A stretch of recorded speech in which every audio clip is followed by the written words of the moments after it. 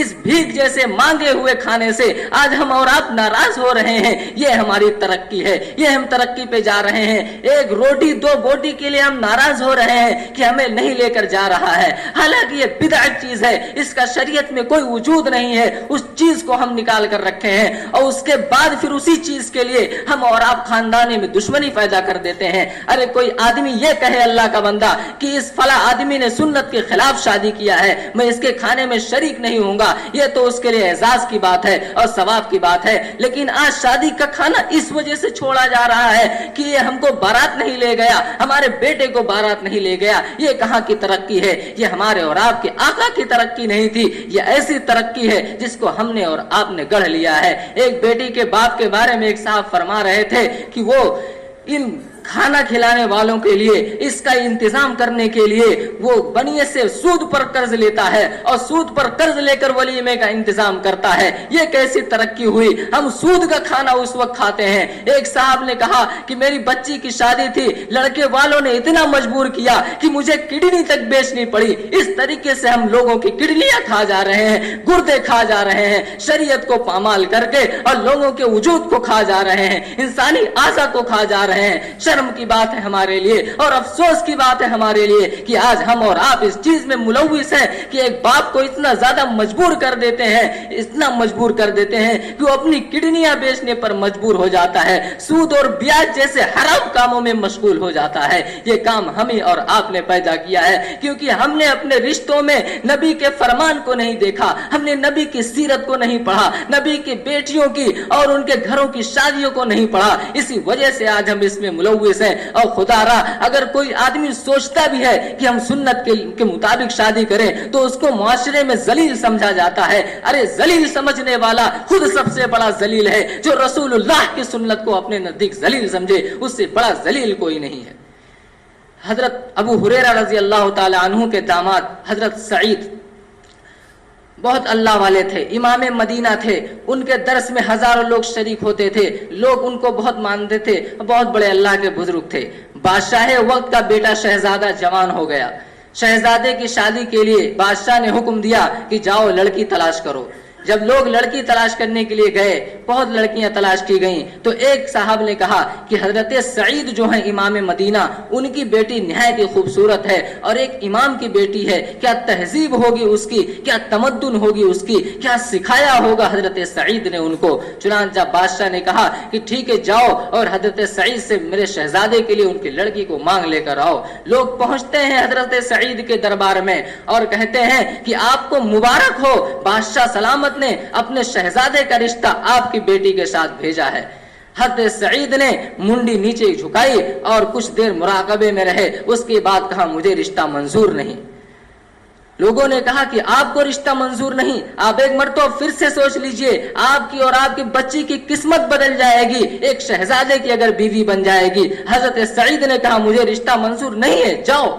بھگا دیا حضرت سعید نے ان کو۔ اس کے بعد میں ان کے مدرسے میں اس وقت ایک پڑھانے والے استاد تھے، وہ بہت دل سے غائب تھے، ان کو بلایا اور کہا کہ تم کہاں تھے اتنے دن، کہاں غائب تھے؟ انہوں نے کہا کہ حضرت ہماری اہلیہ بیمار تھیں، ان کی خدمت میں لگا رہا، کچھ دن تک ان کی خدمت کیا، اس کے بعد وہ انتقال کر گئی، اور جب وہ انتقال ہوئی کفن دفن کر کے اور ساری چیزیں مکمل کر کے اس کے بعد آپ کے دربار میں حاضر ہوا ہوں۔ حضرت سعید نے کہا میرے اوپر ایک احسان کرو گے؟ انہیں کہا استغفر اللہ حضور، ہم آپ پر کیا احسان کر سکتے ہیں؟ انہوں نے کہا کہ تم میری بیٹی سے نکاح کر لو۔ ان صاحب نے کہا کہ حضرت میری حیثیت نہیں ہے، میرے پاس پیسے نہیں ہیں، میرے پاس گھر نہیں ہے، میں کیسے آپ کی بیٹی سے نکاح کر سکتا ہوں؟ حضرت سعید نے کہا کہ تم نکاح کرو گے کہ نہیں کرو گے، پیسے کی کوئی بات نہیں ہے۔ انہوں نے کہا کہ حضرت میرے پاس کپڑے بھی نہیں ہیں، میں کیا آپ کی بیٹی سے شادی کروں گا؟ انہوں نے کہا کہ کپڑے کی بھی کوئی بات نہیں ہے، پیسے کی بھی کوئی بات نہیں ہے، گھر مکان کی بھی کوئی بات نہیں ہے، تم شادی کرنے کے لیے تیار تو ہو جاؤ۔ انہوں نے کہا ٹھیک ہے۔ اس کے بعد کہا جاؤ جتنے لوگ مسجد کے صحن میں بیٹھے ہوئے ہیں سب کو بلا لے کر آؤ۔ حضرت سعید اپنے گھر کے اندر گئے اور اپنی بچی سے اجازت طلب کی، اور اس کے بعد اپنی بچی کا نکاح وہ درس و تدریس دینے والے مدرسے کی بوریے پر بیٹھنے والے سے اپنی بچی کا نکاح کر دیا۔ امام مدینہ نے اپنی بیٹی کا نکاح ایک بادشاہ کے بیٹے کو ٹھکرا کر ایک بوریا نشی سے جو اللہ کے راستے میں اپنے آپ کو خرچ کر چکا تھا اس کے ساتھ کر دیا۔ سبحان اللہ۔ جب سنا ان لوگوں نے، بادشاہ کے لوگوں نے، تو کہا کہ آپ کی خیر نہیں ہے، آپ نے یہ کیوں کیا؟ آپ نے ایک بادشاہ کے بیٹے کو ٹھکرا کر اس آدمی سے اپنی بیٹی کا نکاح کر دیا۔ انہوں نے کہا کہ ہمارے نبی نے فرمایا تھا کہ رشتہ کرنے کے لیے دین دیکھنا ہے، دولت نہیں دیکھنا ہے۔ میں نے اس کے اندر دولت دیکھی، اس کو ٹھکرا دیا، اس کے اندر دین دیکھی، اپنے بیوی کا خدمت گزار دیکھا اور اپنی بیوی کے لیے غمخوار دیکھا، میں نے اس کو اپنی بیٹی دے دی۔ میں نے اپنے نبی کے فرمان پر، اپنے نبی کے طریقے پر اور اپنے نبی کے بتائی ہوئی اس ترقی پر عمل کیا ہے، لہذا مجھے اس بات کا کوئی غم نہیں ہے کہ بادشاہ مجھے رکھے یا پھانسی دے دے، چاہے میری اس بات کو بادشاہ گستاخی سمجھے، لیکن میں اپنے نبی کے اور اپنے حبیب کے سنت کو کبھی چھوڑ نہیں سکتا ہوں۔ یہ تھی اس زمانے کی ترقی، اور یہ تھے ترقی یافتہ لوگ کہ رسول اللہ کی سنت کے لیے اس طریقے سے اپنے آپ کو کھپا دیتے تھے، اس طریقے سے رچ بس گئے تھے ان کے اندر اللہ کے رسول کہ ان کی زندگیاں بدلی ہوئی تھی اور ان سے کرامات صادر ہوتے تھے، جو کہتے تھے وہ ہو جاتا تھا، جو مانگتے تھے وہ مل جاتا تھا۔ ہمیں بھی ایسا مل سکتا ہے، لیکن اس کے لیے شرط یہ ہے کہ ہم اللہ اور اس کے رسول کے اس زمانے کی ترقی کو ترقی سمجھیں، اور اس زمانے کی ترقی عارضی ترقی ہے، آج ہے کل نہیں ہے، لیکن کم سے کم یہ کہنا ہمارے لیے کہ یہ کس پرانے زمانے کی بات کر رہے ہو، کس زمانے کی بات کر رہے ہو، ہمارے پاس ایک بچی ہے اور اس بچی کی شادی میں اس زمانے کی ترقی کے حساب سے کروں، یہ نہایت ہی غلط بات ہے۔ خدا را ہمارے نبی کا ایک ایک طریقہ ترقی یافتہ طریقہ ہے۔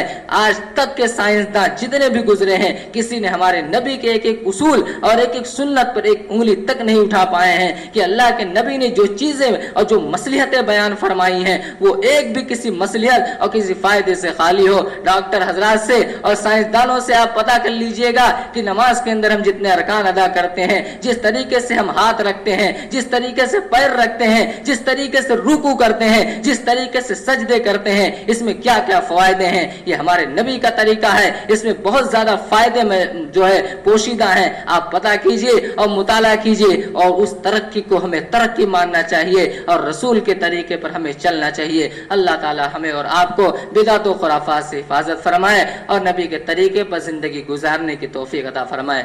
آمین وما علینا الا البلاغ۔